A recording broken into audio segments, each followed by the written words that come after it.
ඉතින් ආයුබෝවන් කියලා පිළිගන්නවා අදත් AI Tech ලංකා YouTube නාලිකාවෙන් ගෙනෙන තවත් අලුත් මාළුත් වීඩියෝ එකකට. ඉතින් ඔන්න පොරොන්දුනා වගේම අද වීඩියෝ එකෙන් මම අරන් ඇවිත් තියෙන්නේ මම brain computer interface technology එක එහෙම නැත්නම් BCI technology එක ගැන කතා කරන වීඩියෝ series එකේ දෙවැනි එපිසෝඩ් එක. ඉතින් මේ වීඩියෝ series එකේ පළවෙනි එපිසෝඩ් එක බැලුවේ නැත්නම් මම පල්ලා description එකේ link එක දාලා තියෙනම් ඔයාලට එතනින් ගිහින් ඒ වීඩියෝ එකත් බලන්න පුළුවන්.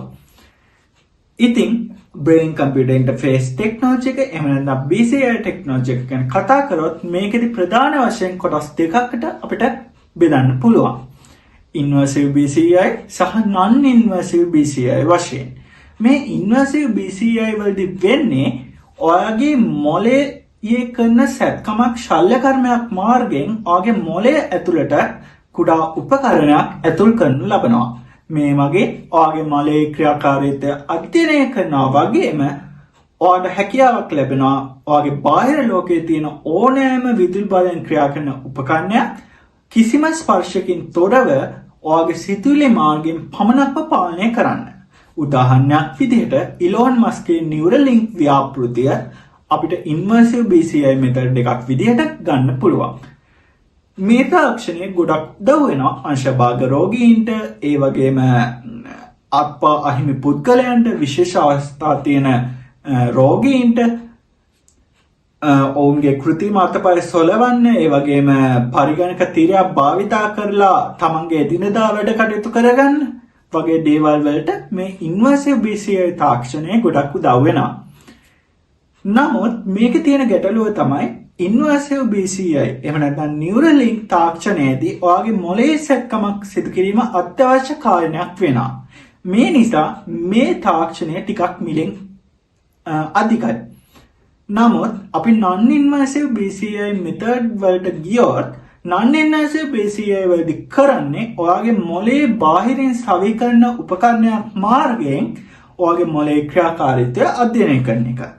මේකෙදි ශල්‍ය කර්මයක් සැත්කමක් අත්‍යවශ්‍ය වෙන්නේ නැහැ. non-invasive BCI බැලුවොත් invasive BCI වලට වඩා ඉතාමත්ම මිලෙන් අඩු වගේම ඉතා ආරක්ෂාකාරී ක්‍රමයක් වෙනවා. ඉතින් EEG තාක්ෂණය අපිට non-invasive BCI method එකක් විදිහට ගන්න පුළුවන්. ඔයාලට පේන විදිහට අපේ මොළය ප්‍රධාන කණ්ඩික 4කට බෙදලා තියෙනවා. ඉදිරියෙන් ෆ්‍රන්ටල් ලෝබ් එක, ඉහලින් පෙරියේටල් ලෝබ් එක, පිටුපසින් ඔක්සිපිටල් ලෝබ් එක සහ පැත්තෙන් ටෙම්පරල් ලෝබ් එක විදිහට. සිතීම, සංවේදනය, පෙනීම සහ ඇසීම වගේ විවිධ කාර්යයන් සඳහා මේ එක් එක් කොටස වග කියනවා. EEG පරීක්ෂණයක් මගින් අපිට පුළුවන් මේ කණ්ඩිකාවලින් නිකුත් වන විද්‍යුත් සංඥා මැනලා මොළයේ ක්‍රියාකාරීත්වය තේරුම් ගන්න. හරි. එතකොට ඔළුවේ තියෙන මේ සිතියම මොකක්ද කියලා ඔයාලා බලනවා ඇති. මේකට කියන්නේ International 10-20 System කියලා. සරලව කිව්වොත් මේක තමයි EEG sensors ඔළුවේ කොතනද තියෙන්න ඕන කියලා හරියටම පෙන්වන ස්ටෑන්ඩඩ් ගයිඩ් එක. වැදගත්ම දේ තමයි මේකේ තියෙන හැම පොයින්ට් එකක්ම විශේෂයි. ඒ හැම එකකින්ම මනින්නේ මොලේ වෙනස්ම වැඩක්. උදාහරණයක් විදිහට ඔයාලගේ නළලට උඩින් තියෙන FP1 වගේ ලොකේෂන් එකකින් ඔයාලගේ අවධානය ගැන මනිනවා. ඔළුව පිටිපස්සේ තියෙන O1 සහ O2 වගේ ලොකේෂන් වලින් මනින්නේ ඔයා දකින දේවල් සම්බන්ධ ක්‍රියාකාරීත්වය. ඒ වගේම කන් දෙකට උඩින් තියෙන T7 වගේ තැනකින් ඔයාට ඇහෙන දේවල් ගැන තොරතුරු ගන්න පුළුවන්. හරි. අපි EEG වලින් මොලේ ඇතිවන විදුලි සංඥා එහෙමත් නැත්නම් සිග්නල්ස් මනිනවා කියලා කිව්වනේ.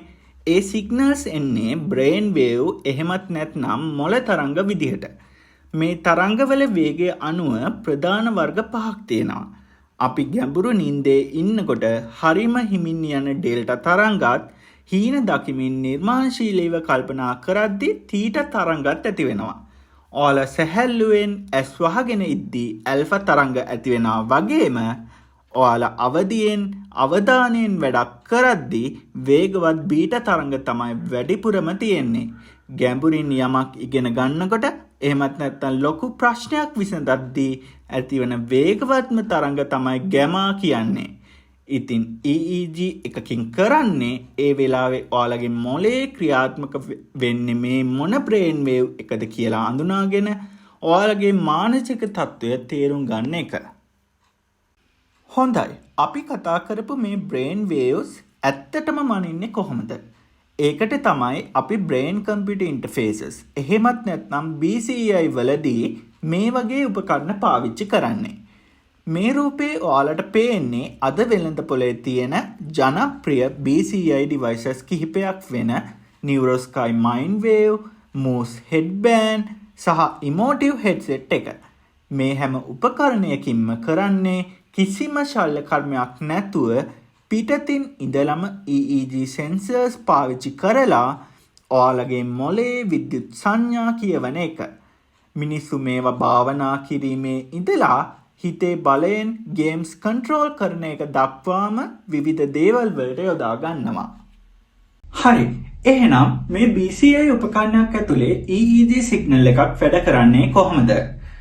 මුලින්ම මේ EEG headset එකේ තියෙන sensors මගින් ඔයාගේ මොලේ තියෙන ඊටාමත්ම දුර්වල විදුලි සංඥාවක් අල්ලගන්නවා. ඊට පස්සේ මේ සිග්නල් එකේ අනවශ්‍ය බාධක ඉවත් කරලා සිග්නල් එක ඊටාමත්ම ප්‍රබල පැහැදිලි පිරිසිදු සිග්නල් එකක් බවට පත් කරනවා. ඊට පස්සේ විශේෂ software එකක් එහෙමත් නැත්නම් machine learning algorithm එකක් භාවිතා කරලා මේ සිග්නල් එක විශ්ලේෂණය කරලා ඔයා හිතන දෙයට අදාළව විශේෂ රටාවක් අඳුන ගන්නවා. උදාහරණයක් විදිහට අවධානය යොමු කරනකොට එන බීටා තරංගය වගේ. ඒ රටාව හඳුනාගත්තට පස්සේ software එක ඒක පරිගණකයට තේරෙන විධානයක් බවට පරිවර්තනය කරනවා. සරලව කිව්වොත් BCI එකක් කියන්නේ ඔයාගේ හිතේ භාෂාව පරිගණක භාෂාවකට හරවලා ඔයාට හිතන දේවල් වලින් යන්ත්‍ර පාලනය කරන්න ඉඩ සලසන ට්‍රාන්ස්ලේටර් කෙනෙක් වගේ. ඉතින් අද වීඩියෝ එක ගැන ඔයා හිතන්නේ මොකක්ද? ඔයාගේ අදහසක් මතක ඇතුව පහලින් කමෙන්ට් කරන්න යන්න. එහෙනම් වීඩියෝ එක හොඳයි නම් ලයික් එකක් දාන්න. ඔයා මගේ channel එකට අලුත් කෙනෙක් නම් මතක ඇතුව පල්ලෙහා තියෙන subscribe button එකත් press කරන්න. ඒ වගේම වීඩියෝ එක share කරන්න නොදන්න යාළුවන්ටත් දැනගන්න. එහෙනම් තවත් දවසක මේ වගේම වීඩියෝ එකකින් එනකන් අදට ඔබට සුබ දවසක්.